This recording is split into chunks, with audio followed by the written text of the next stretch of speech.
செங்கோட்டையன் போனது இவங்களுக்கு பெரிய பிரச்சனை இல்ல. ஆனா பிரேமலதா போனது ஒரு பெரிய பிரச்சனை மாதிரி இவங்க டீல் பண்றது எனக்கு புரியவே இல்ல. அதான் செங்கோட்டையனால ஓட்டு இல்ல, செங்கோட்டையன் ஓட்டு இல்ல. தேமுதிக அப்ப யாரால ஓட்டு? அப்ப யாரதான் இவங்க சொல்லுவாங்க? இவங்க யாரு போனாதான் இவங்களுக்கு வந்து பிரச்சனை? தேமுதிகவுக்கு ஓட்டு இருக்கு, அதன் காரணமா தான் வந்து காஸ்ட்லிஸ்ட் பை நாம விட்டுட்டோமோ அந்த வருத்தத்தை இப்படி சொல்லிக்கிறாங்களோ நான் கேட்கிறேன். அப்படி இல்ல, அவங்க காஸ்ட்லியஸ்ட் பைன்னு இவங்க சொல்றாங்கன்னு வைங்களேன். அப்ப ஹவு காஸ்ட்லின்னு இவங்க தெரிஞ்சிருக்குன்னா இவங்களும் பேரம் பேசிருக்காங்க தானே அர்த்தம். அப்போ இவங்க ஒன்னும் பேரமே நாங்க பேசவே இல்லை, அவங்க ரொம்ப நீதி நேர்மை நியாயப்படி எல்லாம் நடக்குது அப்படின்லாம் எதுவுமே கிடையாது. அந்த ஆல் இஸ் ஃபேர் இன் வார். ஆனால் அவங்க சொல்றதுக்கான ரீசன் வந்து இது சீச்சி இந்த பழம் புளிக்கும்ன்ற டோன்ல தான் இருக்கு. எனக்குமே வந்து மாற்றுக்கிறதுகள் உண்டு. தேமுதிகவை நீங்க வந்து ரிவைவ் பண்ணிருக்க தேவையில்லை, இது அப்படியே விட்டுருந்தா இந்த எலெக்ஷனோட முடிய வேண்டிய கட்சி அப்படின்னு எல்லாமே இருக்கு. ஆனா நீங்க அந்த விஜய் பிரபாகரனுக்கு இவங்க நியாயம் கேட்கிற ஒரு வீடியோ நீங்க பாத்தீங்கன்னா, ஒரு ஒரு எப்படி இப்படி ஒருத்தர் கேட்க முடியும்? ஒரு அரசியல் வரைமுறை உள்ளே இது இல்லையே.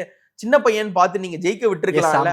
அவங்க வந்து ஆக்சுவலா உண்மையில அதுதான் அரசியல். அவங்க இந்த சின்ன பையனை ஜெயிக்க வச்சிருக்கலாம், ஜெயிக்க விட்டுருக்கலாம்ல. ஜெயிக்க வச்சிருந்தா நான் காலம் முழுக்க தலைவணங்கி இருப்பேன், இந்த கட்சிக்கு நான் தலைவணங்கி இருப்பேன். அவங்க சொல்றது வந்து என்னன்னா, ஒரு அப்பா இல்லாத பையனை நீங்க ஜெயிக்க வச்சிருக்கலாம் இல்லையா? அந்த சொல்ற டோன்லயே வந்து என்னன்னா, அவருக்கு நீங்க ஜெயிக்க வைக்கக்கூடிய ஒரு வாய்ப்பு ஏற்படுத்திங்கன்னா உங்க கூட்டணி பக்கம் வர்றதுக்கு எனக்கு எந்த மனத்தடையுமே கிடையாது அப்படின்றதான்.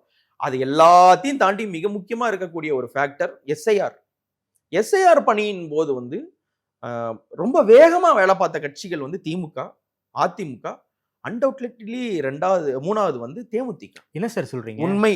நீங்க நிறைய இடத்துல வந்து திமுகவுடைய தொண்டர்களும் தேமுதிக தொண்டர்களும் எஸ்ஐஆர் பணிக்காக சேர்ந்து நிறைய வேலை பார்த்தாங்க. ஓகே. திமுகவும் அதிமுகவுமே சேர்ந்து வேலை பார்த்தாங்க. மெட்ராஸ்ல பல இடத்துல நீங்க பாத்தீங்கன்னா திமுக அதிமுக சேர்ந்து வேலை பார்த்தாங்க. ஆமா, எஸ்ஐஆர். அப்போ எஸ்ஐஆர்ன்றது ஒரு கிரேவான ஒரு பிரச்சனை. நம்மளுடைய அடிப்படையை ஆட்டம் செய்யக்கூடிய ஒரு விஷயம், பிரச்சனை. இன்னொன்னு ஓட்டு காலி ஆச்சுன்னா நீங்க இத்தனை ஓட்டுக்கு இவ்வளவு ரூபான்னு சொல்லி உங்களுக்கு பணத்தை நீங்க எப்படி வந்து நீங்க கிரவுண்ட் கொண்டு வர முடியும்?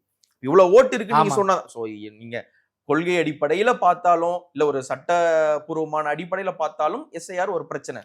நீங்க எலெக்ஷன் காசு பொருளும் அப்படின்ற அடிப்படையில பார்த்தாலுமே அது ஒரு பிரச்சனை.